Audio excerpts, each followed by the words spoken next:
So there's a lot of assets such as real estate, startups, VC, PE funds that are illiquid, and security tokens give them the opportunity to make them liquid assets. So that sometimes will bring a 20 to 30% liquidity premium in the market. Oh, interesting. Yeah. And also, there's a global pool of capital that you can tap with security tokens that has been untapped. It all started with kind of the prediction that the next mega trend in crypto will be assets migrating to the blockchain in the form of tokens. So real estate, bonds, private equity, pretty much any security is better denominated as a token than it is as traditional forms of ownership like stocks, LP shares, units. This is the future, not share certificates and filing cabinets, and we're excited to be at the forefront of this movement. When I first started this journey for the ICO 8 months ago, the first thing I told my attorneys at Wilson Sonsini was, don't dress up the pig and make it sound like a utility. This is the security. This will every token will be security, which is why I'm here at the Polycon, because I think honestly the ones that did it before, they did it wrong. The ones that didn't do security. So yes, there's a utility aspects to it. You know, people, the money transfer operators that use the tokens are really using it for utility purposes. But from a perspective of the law, there's no such a thing as a utility. You know, you're either security or you're not security. And I'm thinking that if you're selling any of these ICOs that sell tokens, the product is not done yet, that's security. Well, I mean, for a couple of years now, the crypto space has been very much in a gray zone too. I do appreciate this, that we are moving forward in this direction in a way. If we don't compromise and sacrifice the virality and the dynamics of the crypto space, you know, and the decentralization of its nature, then it's great. And I believe that any serious project or company having a token, sooner or later, will become a security token. It's the sign of the times, and I think it's necessary too. I definitely think that security tokens are going to be a new trend going on, and it's a really interesting proposition, but it's also really hilarious because, you know, before no one wanted to be a security, they wanted to just be a utility token. Now it's everyone's going to probably want to be a security token, so it's a very different kind of shift. I'm actually really excited about companies that already have partnership deals and also a seamless integration of tokens. You know, even if you reason in terms of European legislation, which is more liberal, what you see now on the desk of a law firm like us, which is now becoming visible in terms of specialized firm in crypto finance, is not just UT tokens, but actual security tokens, where the tokens is designed to be a security. And regardless of the interpretation, you know, even in European law, it's gonna be a security, you know. For instance, tokenizing funds. We've been talking about tokenizing funds here about the last 2 days, and indeed we see that. Real estate, for instance, is something that will be tokenized more and more. So securitization is important in a legal context, in that in order to transition from where blockchain and cryptocurrency began to where it's going, it's an absolute necessity that at this point that certain token offerings, tokens being securitized, follow a legal framework that will protect both the issuer and the individuals and institutions that actually purchase them.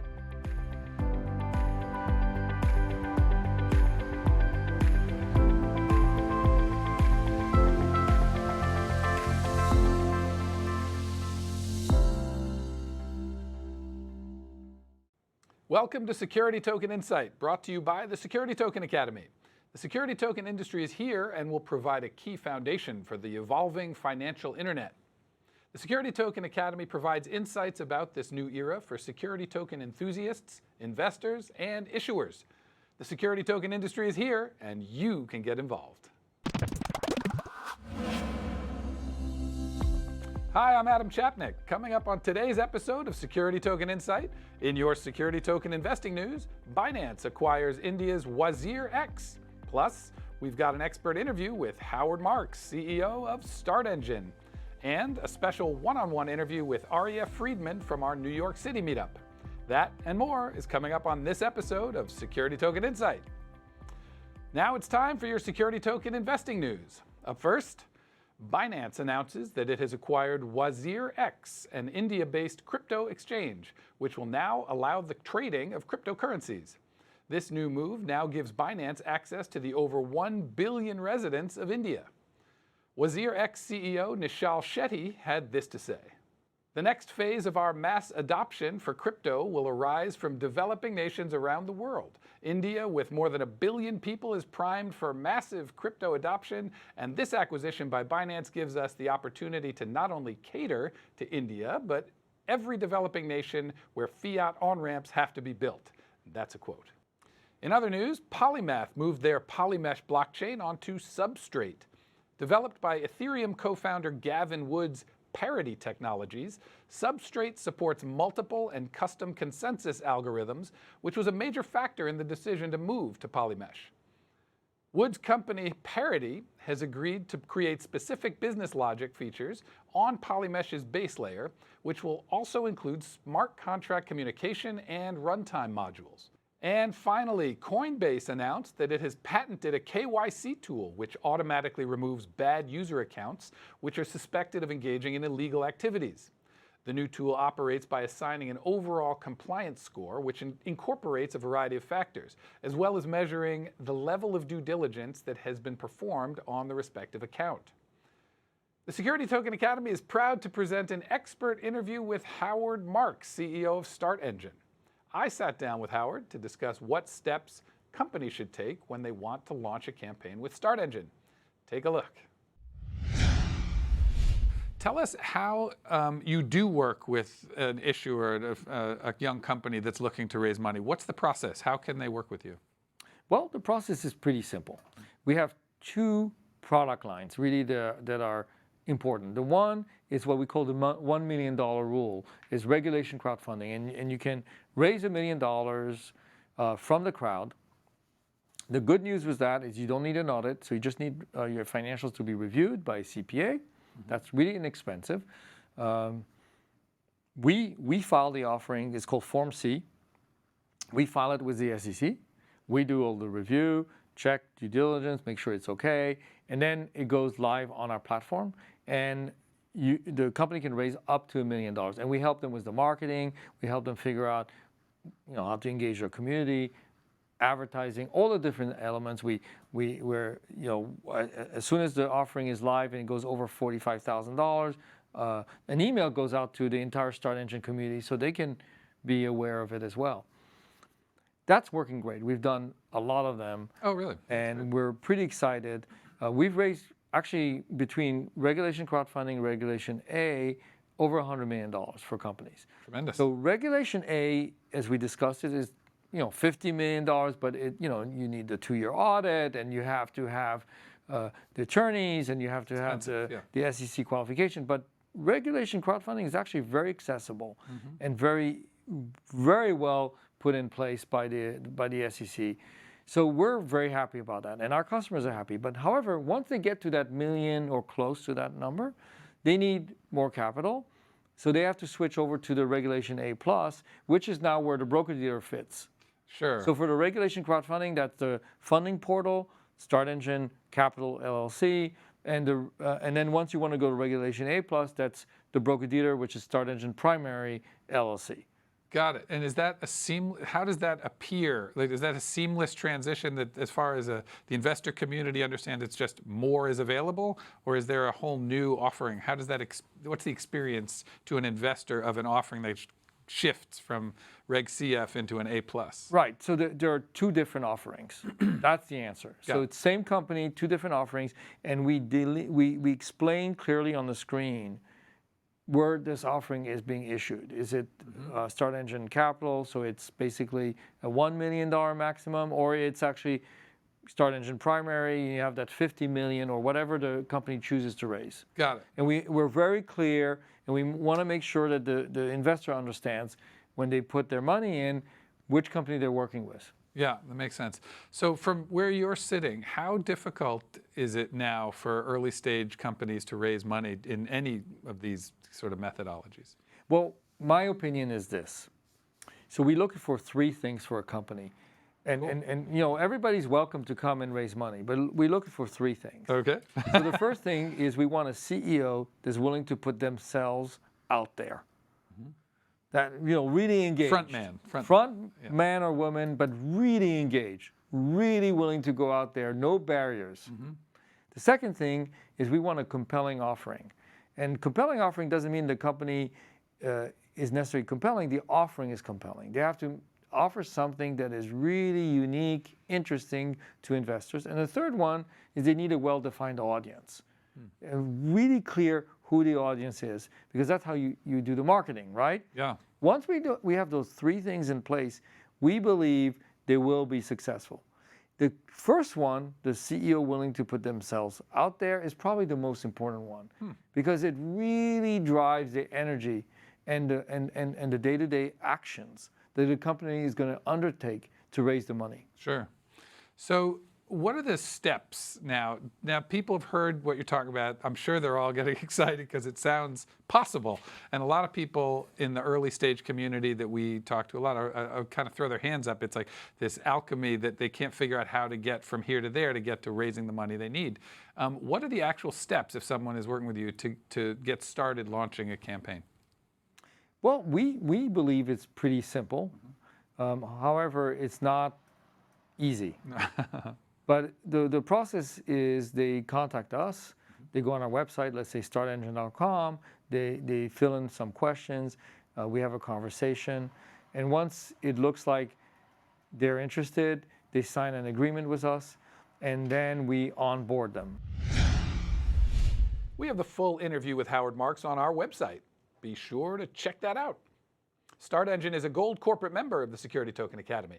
To learn more, go to our website, securitytokenacademy.com, click on the directory tab, and then corporate members. Did you know that you can get the latest industry updates in our free weekly newsletter, the Security Token Edge? Well, the newsletter is packed full of insightful information about what else? The security token industry. To subscribe and get your free weekly copy, go to our website, securitytokenacademy.com. We also invite you to check out the digital wrapper on Medium. It's our new behind-the-scenes series with the teams building out the security token industry.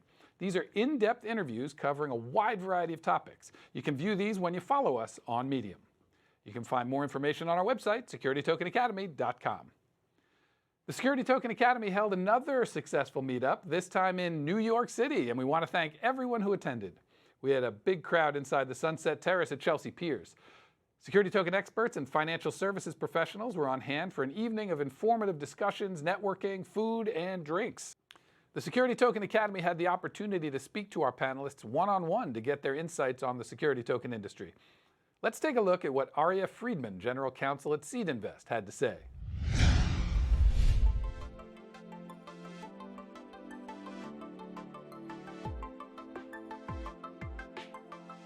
I think there's a lot being done, especially post 2018, where you saw the market take a big decline.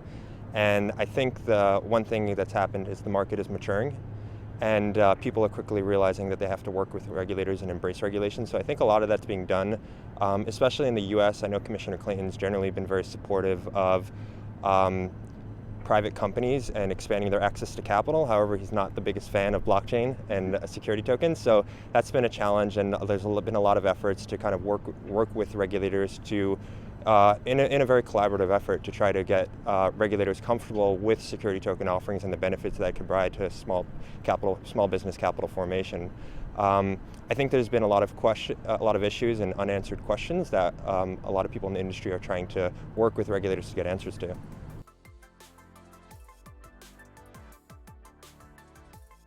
Yeah, from SeedInvest perspective, selfishly, we'd like to get guidance on the custody issue. So that's been a big thing that's been holding regulated entities like SeedInvest, who operate through broker-dealers. That's been holding them back from really being able to be active and push the industry forward. And the reason why custody is important is for a lot of these issuers, they do these raises and they're looking for their investors to be able to custody at normal custodians like you would for registered offerings in an IPO, whether it's a clearing firm or a brokerage account. And so there's a similar need for it in the private space in order to push the industry forward, and what that really is trying to get towards is secondary markets, and that's where the industry really sees the utility of blockchain technology.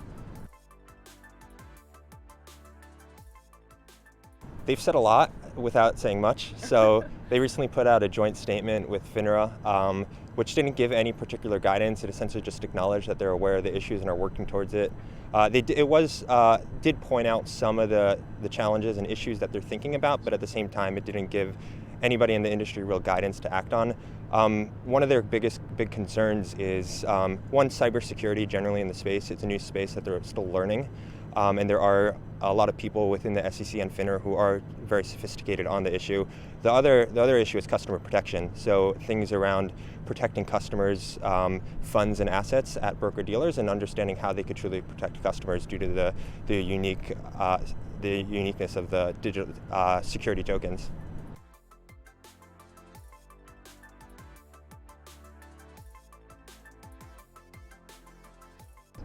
There's a lot of demand, a lot of pent-up demand, and to be honest, you're starting to see is a lot of that demand actually move overseas, which is setting the U.S. behind. And so one thing we're trying to hammer home and urge regulators is that it's important to get guidance so we could push the industry forward in the U.S. so we don't lose market share overseas. So there's certain jurisdictions that are just like opening the floodgates and anything goes. I don't think that's the best long-term strategy, and so what we're looking towards is jurisdictions that are thinking about it in a very progressive approach, that this is a new asset class and a new type of security, and we can't treat it like a traditional security that's been around for the past 80 years. We need to have a new approach and a new regulatory framework towards security tokens and really be thoughtful about it versus trying to fit a square peg into a round hole. I think ideally we'd like to see to tear it up and start from scratch and really build something that's built for the 21st century and blockchain technology, as well as traditional security issuances has worked for a while, but just not suited for the new technology, as well as additional guidance. So things around custody and around cybersecurity, so we could really start to push the industry forward and actually start to progressively work on some of these digital asset offerings. And it's not going to be perfect, and one of the critical things to achieving that is a very active and robust feedback loop, so practitioners in the industry could give feedback directly to regulators in real time and also see real-time changes and updates as things happen, versus the traditional way of how laws and congressional action works, where it may take years to see even incremental changes, let alone significant ones. Be sure to check out more interviews from our New York City meetup on our website, securitytokenacademy.com. Click on Interviews tab and select the video you'd like to watch. I want to remind our viewers that if you have any questions about security tokens, be sure to email us, and we could answer them right here on a future episode of Security Token Insight. The address is insight@securitytokenacademy.com. Be sure to include your name with your question, and one more time, the address is insight@securitytokenacademy.com. You can also learn more by visiting the Frequently Asked Questions page on our website by clicking on the FAQ tab. You can also find a glossary of helpful terms as well. Today's term of the day is custodian. What's a custodian? Custodians are third-party service providers that custody security tokens on behalf of their legal owners. Custodians safekeep digital assets and minimize the risk of their theft or loss. All right, that's it for today's episode. Be sure to follow us on Twitter, Facebook, Telegram, and Medium. And don't forget to subscribe to our YouTube page so you don't miss out on any of our videos or our expert interviews. And big thank you to all of our Gold Corporate members. We invite you to learn more about our corporate members by clicking on the Directory tab and click Corporate Member. I'm Adam Chapnick. For everyone here at Security Token Academy, thanks so much for watching.